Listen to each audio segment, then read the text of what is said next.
Hello everyone, welcome back to my channel. अगर आप मेरे चैनल पर नहीं हो तो मेरे चैनल को सब्सक्राइब कर देना। अभी हाल ही में मैंने बुक लिस्ट पे वीडियो डाली थी। उसके पहले मैंने अपना बुक सेल्फ अरेंज किया था, क्योंकि ना सारे बुक्स इधर हो गए थे, सारे नोट्स भी नहीं मिल रहे थे और फिर से पढ़ाई स्टार्ट करनी थी, इसलिए मैंने एक बार बुक को अरेंज कर लिया। देन अब हम अपना स्टार्ट करेंगे पढ़ाई।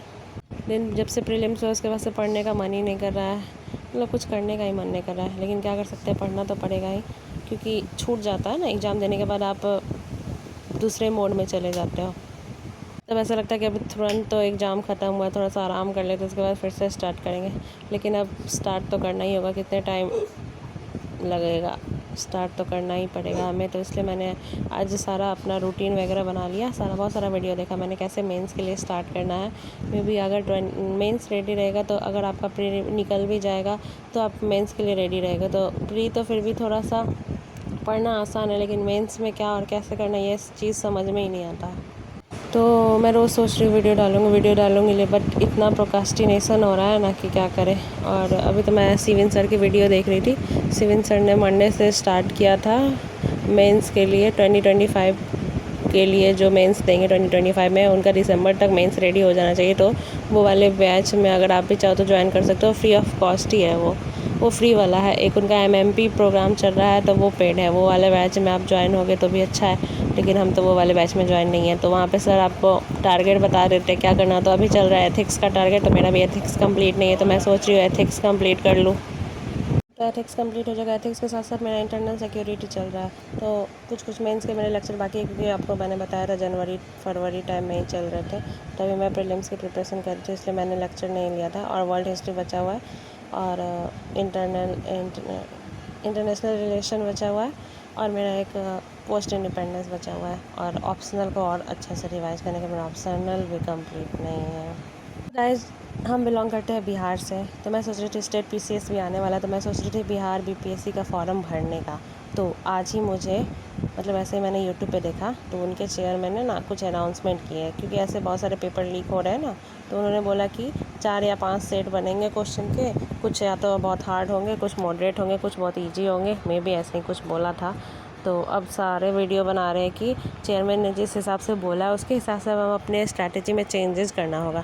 तो ऐसे तो पहले मेरा था स्ट्रैटेजी, मैं आपको बाद में दिखाऊंगी भी, बट मैं अभी बता देती हूँ कि क्योंकि मैंने प्रीलिम्स के लिए पढ़ा था तो कुछ तो मुझे याद है, तो उसको भी अच्छे से रिवाइज़ करने के बाद सिंपली ल्यूसेंट है मेरे पास, और महेश कुमार वर्णवाल की एनसीईआरटी बुक है वो है, और घटना चक्र तो मेरे पास नहीं है। तो हम सोच रहे बीपीएससी का पीवाईक्यू ले ले, क्योंकि घटना चक्र मेरे से होगा नहीं उतने सालों का।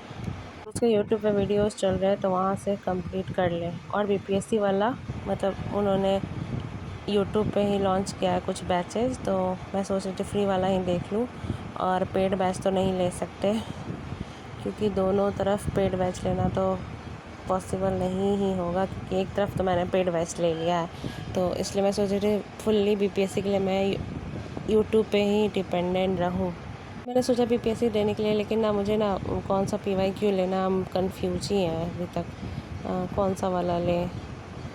आप लोग बीपीएससी की तैयारी करें तो कमेंट कर सकते हो।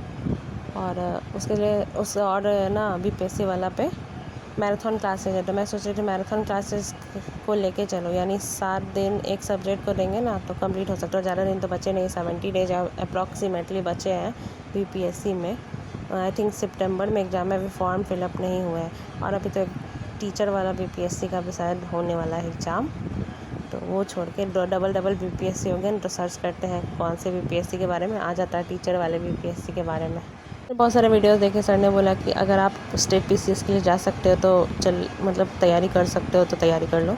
तो सोच रहे थे, मैं हिस्ट्री से मैंने स्टार्ट किया है। हिस्ट्री में कई मैंने वीडियो देखे थे, सर ने बोला लूसेंट और एनसीईआरटी के नोट्स हैं, तो मैं एक बार सोच रही हूँ एनसीईआरटी भी पढ़ लूँ, और साथ साथ मैराथन क्लासेस चल रहा है। और ल्यूसेंट मैराथन क्लासेस में जितनी चीज़ें बताई जा रही हैं वो सारे ल्यूसेंट में जो आए पूछे हुए, और उसके साथ पीवाईक्यू कर लो। और घटना चक्र भी बहुत सारे वीडियोज़ पड़े हुए हैं, आई थिंक 1-2 घंटा में वो कंप्लीट करवा देते हैं, तो वो वीडियो देख लूँ, मतलब जल्दी जितना जल्दी हो सके। उसके बाद क्योंकि रिवीजन भी तो करना है और प्रैक्टिस भी करना है, प्रैक्टिस नहीं करेंगे तो फिर वही हाल होगा जो मेरा प्रीलिम्स में हाल हुआ था। ये भी क्वेश्चन बहुत सारे गलत हो गए, इसलिए मैं इसने सोचा है कि अपना 2024 का पेपर को खुद से फिर से एनालाइज करेंगे। तो यहाँ देख लो, मैंने बहुत सारे वीडियोस देखे थे, बताए 75 डेज बचा हुआ है पीटी और आपका पढ़ना है या तो मेंस का पढ़ना है। करेंट अफेयर करो, एमसीक्यू करो। तो बहुत सारा स्ट्रैटेजी देखने के बाद अब मैंने अपना स्ट्रैटेजी बना लिया, क्योंकि उनके अकॉर्डिंग सब चीज़ लेके चलेंगे तो नहीं हो पाएगा ना, तो खुद के अकॉर्डिंग चीज़ें बनाना पड़ता है। और करंट अफेयर के लिए उन्होंने बोला स्पीडी की जो बुक आती है, दृष्टि वाली बुक आती है, दृष्टि आई, और एक और कुछ बताया था, एक और कोई बुक का नाम था, भूल गए हम। तो उसके लिए मैंने अपनी स्ट्रैटेजी सिंपली मैंने आपको बता दिया। मैंने सारे सब्जेक्ट को 7 डेज़ दिया है। तो देख सकते हो, history, current affair, Bihar special, science और साइंस टेक है, और इसमें साइंस, जनरल साइंस ज़्यादा पूछते हैं। फिर पॉलिटी, ज्योग्राफी, इकोनॉमिक्स, मिसलेनियस और मैथ और रीजनिंग 10 क्वेश्चन रहते हैं उसके। और मैथ तो बिल्कुल भी हमको पसंद ही नहीं है। और उसके बाद नोट्स तो नहीं बना रहे हम, PDF से ही पढ़ेंगे, क्योंकि नोट्स बनाने में ज़्यादा। हाँ, प्रतियोगिता दर्पण था, स्पीडी था, और एक वो प्रतिष्ठित 2024 का था कुछ करके उन्होंने बताया करेंट अफेयर के लिए। और अभी जो मैंने आपको बताया था कि BPSC 7 डेज़ मतलब एक सब्जेक्ट ख़त्म करना है। मैराथन क्लासेस लगा लो और PYQ कर लगा लो, और संडे को टेस्ट लगा लो उसके, और रिवीजन करते रहना ताकि पहले वाला भूले नहीं। तो इससे मेरा UPSC का प्रीलिम्स का भी जितने मैंने नोट्स बनाए थे उससे भी रिवाइज हो जाएगा, और इससे BPSC से मुझे फैक्ट्स याद हो जाएंगे, क्योंकि इस बार का जो क्वेश्चन था वो ज़्यादा फैक्चुअल हो गया था। इसलिए जितना कंटेंट याद रख सको उतना अच्छा है। और अभी मैं मेंस के लिए सफ़र ही कर रही हूँ यार, मतलब थोड़ा हमको भारी लग रहा है मेंस। सर ने तो जो नोट्स बनाया है वो ठीक है, अब उसको कैसे करना है, उसको आंसर राइटिंग कैसे करना है, उसके लिए मैंने 1-2-3 कॉपीज़ लिया है। ये कॉपीज़ में मैं सोच रही हूँ मेंस के नोट्स बनाऊँगी। अभी मेरा चल रहा था इंटरनल सिक्योरिटी, तो अभी मैं सिविन सर के वीडियो लेक्चर देखा था, तो उन्होंने बताया था जैसे वाम उग्रवाद है ना, तो उसके टॉपिक्स पे नोट्स बनाने के लिए।